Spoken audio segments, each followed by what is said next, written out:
मैं नरेश। मैं पढ़ा रहा हूँ आपको इंग्लिश। और इंग्लिश में आज का टॉपिक है यूज़ ऑफ इट, यानी कि इट का प्रयोग। देयर का प्रयोग हमने कर लिया है, आज हम करेंगे इट का प्रयोग। स्टूडेंट्स, इट को हम दो तरह से जानते हैं, एक इसको इंट्रोडक्टरी सब्जेक्ट की तरह और एक प्रोनाउन। इसका दो तरह से प्रयोग हो जाता है, यानी एक इंट्रोडक्टरी सब्जेक्ट का काम करता है और एक प्रोनाउन की तरह काम करता है ये। ठीक है, आज हम इसे आज के सब्जेक्ट में आज हम इसको एज ए इंट्रोडक्टरी सब्जेक्ट पढ़ेंगे इसमें। ठीक है, नेक्स्ट वीडियो में हम इसको प्रोनाउन की तरह ही प्रयोग करेंगे। कहाँ कहाँ इसका प्रोनाउन की प्रयोग होता है, किस जगह होता है, उसके बारे में बताया जाएगा। तो सबसे पहले देखिए इंट्रोडक्टरी सब्जेक्ट के रूप में कैसे प्रयोग होता है। इट का प्रयोग उन वाक्यों में किया जाता है, इट का प्रयोग ऐसे वाक्यों में किया जाता है कहाँ पर, जिनमें समय दिया हो, समय बताया गया हो, दिन हो, मौसम, वर्षा, प्राकृतिक घटना का वर्णन या फिर किसी बात पर जोर दिया जा रहा हो।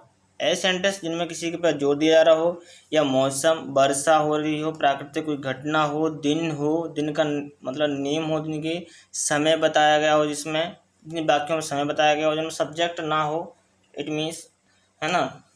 और तिथि, महीना, साल, ऋतु, सीजन, मतलब उनमें हम इसका प्रयोग करते हैं। ऐसे सेंटेंसेस में हम इट का यूज़ करते हैं स्टूडेंट्स। ठीक है ना, हमें इट का यूज़ कहाँ करना है, समय, दिन, मौसम, वर्षा, प्राकृतिक घटना या फिर किसी बात पे जोर दिया जाता हो। जोर जैसे ये वही लड़का था जिसने मेरी किताब चुराई थी, इस तरह के वाक्यों में किया जाता है।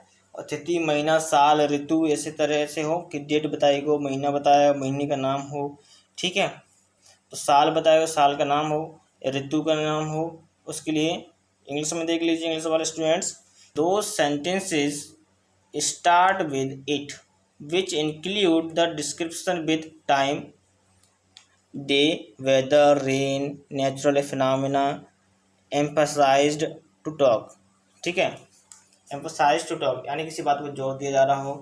ठीक है ना, जैसे डेट, मंथ, ईयर, सीजन, इन चीज़ें सारी चीज़ें आ जाए किसी सेंटेंस में।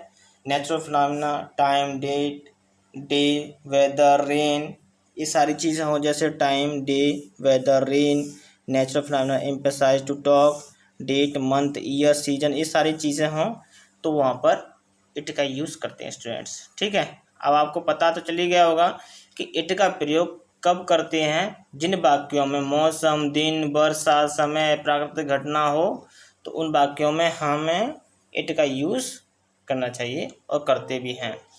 जैसे 8 बजे हैं, तो इसमें क्या है, समय है और सब्जेक्ट नहीं है, तो इट इज़ 8 o'clock, इसमें इट का कोई अर्थ नहीं होता है। ठीक है, इट इज़ 8 o'clock, तो यहाँ समय बताया गया, समय के लिए भी मैंने बताया था कि इट का यूज़ करते हैं। अभी शाम है, अभी शाम है, इट इज़ इवनिंग नाउ, तो ये भी टाइम इंडिकेट कर रहा है। नेक्स्ट वन है सुबह का समय है, it is morning, it is morning, it means morning is what, morning is also time. ठीक है, ये भी समय को इंडिकेट कर रहा है सेंटेंस। रात का समय है, तो रात का समय भी समय को इंडिकेट कर रहा है, तो यहाँ भी इट का यूज़, इट इज़ नाइट, तो ये भी टाइम को इंडिकेट कर रहा है। कुछ और सेंटेंस करते हैं नेक्स्ट। आज मंगलवार है, तो आज मंगलवार है तो डे आ गया। मैंने बताया जिन वाक्यों में दिन का जिक्र हो, डे का जिक्र हो, तो वहाँ पर इट का यूज़ करेंगे। तो इट इज़ ट्यूसडे,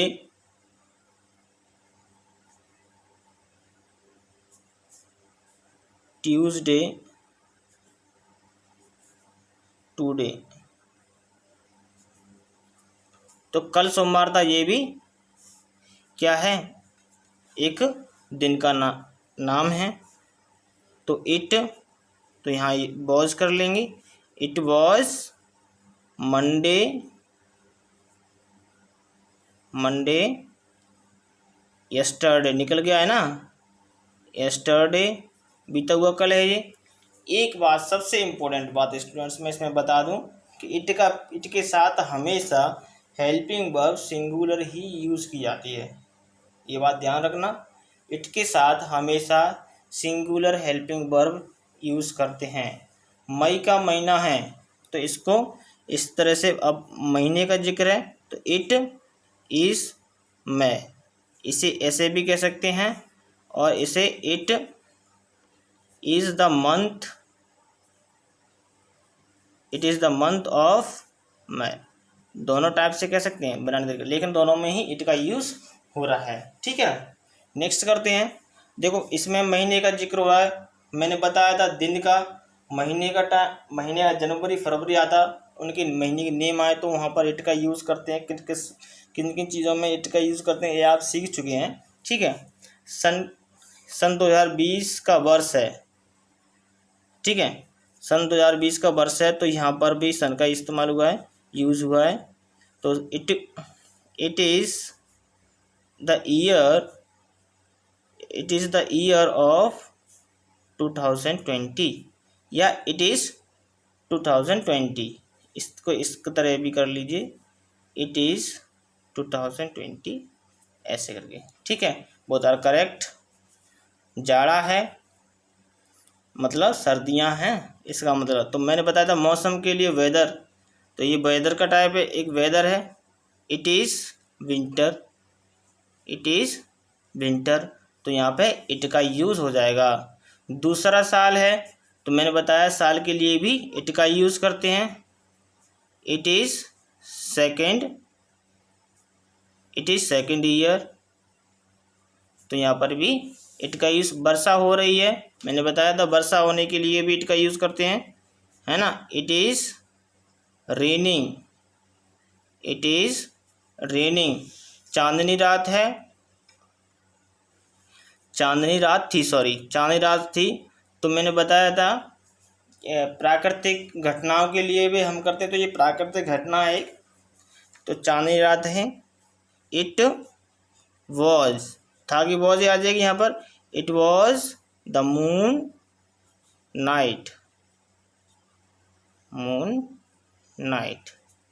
ठीक है स्टूडेंट, हवा चलती है, हवा का चलना एक प्राकृतिक क्या है, एक प्राकृतिक घटना है। हवा चलती है मतलब इट ब्लोज। ठीक है, आगरा में बहुत गर्मी पड़ती है, आगरा में बहुत गर्मी पड़ती है, प्राकृतिक घटना है ना, तो it is very hot in Agra. पड़ती है मतलब आगरा में बहुत गर्मी होती है ना, गर्मी होती है तो वहाँ पर होती है, होता है, होते हैं, इनके लिए मैंने क्या बताया, इज का यूज़ करते हैं। It is very hot in Agra. ठीक है ना, नेक्स्ट सेंटेंस है, राहुल ने ही इसे किया है। अब देखिए ये मैंने सब में बताया कौन सी क्या चीज़ हो रही है, किसी में दिन और प्राकृतिक घटना है, कुछ सेंटेंस में। अब अगला सेंटेंस जो है इम्पोर्टेंट है। अगला सेंटेंस क्यों इम्पोर्टेंट है, इस पर अपनी बात पर जोर दिया जा रहा है, किसी बात पर जोर देना ही वहाँ इट का यूज़ किया जाता है। वहाँ पर राहुल ने ही किया है, जैसे it is Rahul, it is Rahul who has done, Rahul ने ही इसे किया है, हु हैज़ डन इट, तो इसे की या दिस, इसे की दिस लगा दो, मतलब यह राहुल ने ही किया है, राहुल ने ही इसे किया है या फिर यह किया है, तो यहाँ हम इसे दिस लगा रहे हैं, यह मान के चलें इसे किया है। ठीक है, तो यहाँ पर इट इज़ राहुल, उसके बाद हम रिलेटिव प्रोनाउन लगा देते हैं, हु दैट विच, इसका यूज करके यूज़ किया जाता है। इट इज़ राहुल मतलब यह राहुल ही है, इस पर जोर दिया जा रहा है, तो it is Rahul who has done this. ठीक है, तो ऐसे वाक्यों में जोर देने के लिए अभी अगर समझ नहीं आ रहा है तो कमेंट बॉक्स में बता सकते हैं मुझे, ये वाला सेंटेंस नहीं समझ आ रहा है तो। वैसे इसमें कुछ समझने कुछ है नहीं है, जब अपनी बात पर जोर दिया जाता है तो ऐसे सेंटेंस हम इट का प्रयोग करते हैं। ठीक है, राहुल से स्टार्ट नहीं करेंगे, इट इज़ राहुल से स्टार्ट करेंगे। जैसे यही लड़का है जिसने मेरी कलम चुराई। नेक्स्ट है, यही लड़का है जिसने मेरी कलम चुराई है। तो इस इट से पढ़ेंगे, इट इज़ द बॉय। यही लड़का है मतलब it is the boy who, जिसने लड़के के लिए हु आती है, जिसने इंग्लिश हु होगी यहाँ पर, अगर उससे पहले लड़का है तो who has stolen my pen, जिसने मेरी कलम चुराई है।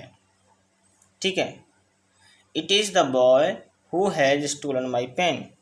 ये वही लड़का है, यही लड़का है जिसने मेरी कलम चुराई है। अपनी बात पे ऐसे वाक्यों में हम इट का यूज़ करते हैं। ठीक है, बात पे जोर दिया जा रहा हो तो हम इट का यूज। नेक्स्ट क्वेश्चन करते हैं स्टूडेंट्स, मैं ही हूँ जिसने कल आपकी सहायता की। ये मैं ही हूँ इसने कल आपकी सहायता की। ठीक है, it is I who helped you yesterday. ठीक है, तो यहाँ पर भी इस तरह से यूज़ किया जाएगा। इट इज़ आई, मैं से स्टार्ट नहीं होगा, आई से स्टार्ट नहीं होगा। It is I who helped you yesterday. ठीक है, मैं ही हूँ जिसने कल आपकी सहायता की। इसमें जोर दिया जा रहा है कि मैं ही तो हूँ जिसने आपकी सहायता की, इस पर अपनी बात पे जोर दिया जा रहा है। अब सेकंड नेक्स्ट वन क्वेश्चन है, कौन था जिसने मेरी कुर्सी तोड़ी। कभी कौन था जिसने मेरी कुर्सी तोड़ी। ठीक है, ऐसे इस तरह के हजारों क्वेश्चन बन सकते हैं। कौन था जिसने मेरा बैग टच किया, बैग ओपन किया, इस तरह के क्वेश्चन फ्रेम हो जाते हैं। तो इसको भी हम इट से स्टार्ट करेंगे, सॉरी हु से स्टार्ट करेंगे। Who was it.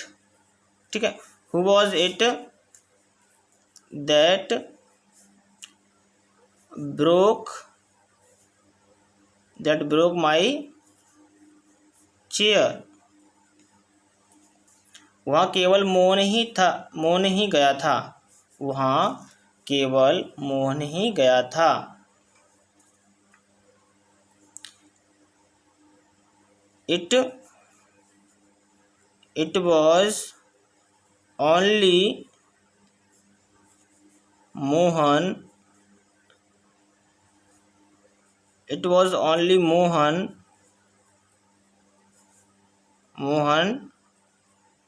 went there. It was only Mohan went there. ये केवल मोहन ही था। इस तरह से एक पहले बनाएंगे went there। ठीक है, यहाँ पर जोर देने वाले सेंटेंसेस को मैंने बहुत सारे करा दिए हैं, तो कुछ समझ आया होगा, इससे ज़्यादा समझ आ गए होंगे ये कैसे सेंटेंस बनाते हैं। फिर भी कोई डाउट है तो मुझे बताइएगा, इस तरह के सेंटेंस सर हमें पूरी एक्सरसाइज करवा के बताओ। तो बहुत सारे क्वेश्चंस, तो फिर इसके ऊपर भी एक एक्सरसाइज बना सकता हूँ मैं। ठीक है,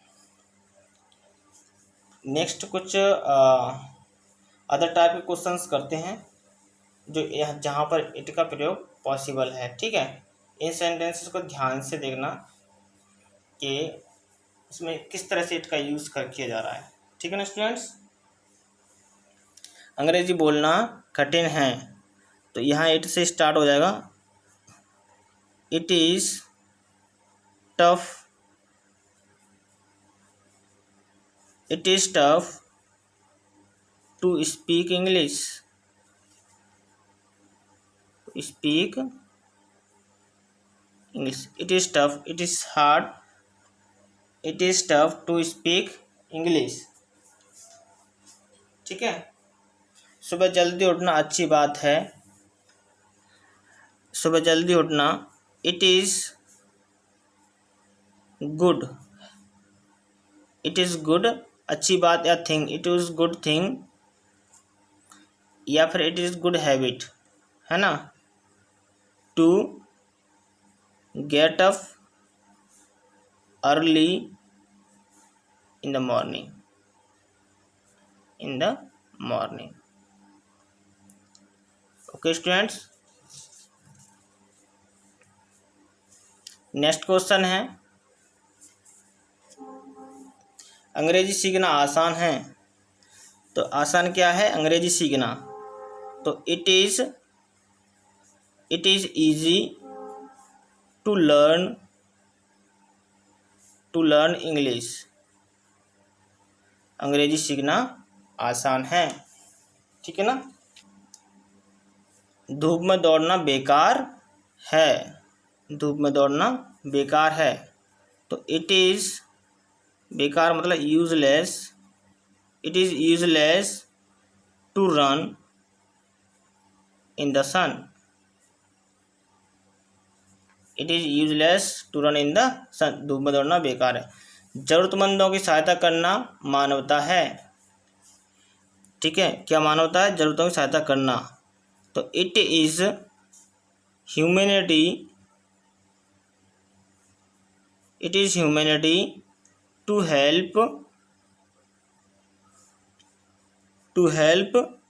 द नीडी। ज़रूरतमंद मतलब नीडी, ठीक है। It is humanity to help the needy. ज़रूरतमंदों की सहायता करना ही क्या है? मानता। समय पर स्कूल जाना अच्छी आदत है। It is good habit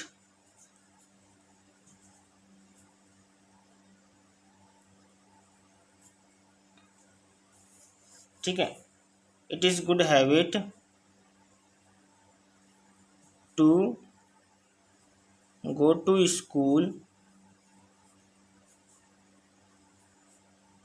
on time,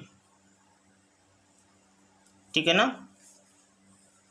it is good habit, it is good habit to go to school on time. तो इस तरह के क्वेश्चंस आपने बहुत सारे किए, स्पेशल क्वेश्चन है, आपको समझ आए होंगे, ठीक है। तो आपका इट का use as a introductory subject यहाँ पे ख़त्म होता है। अब नेक्स्ट वीडियो में आपको कराएंगे इट का use as a pronoun. Okay, उम्मीद करता हूँ समझ आ गया होगा। Okay, thank you.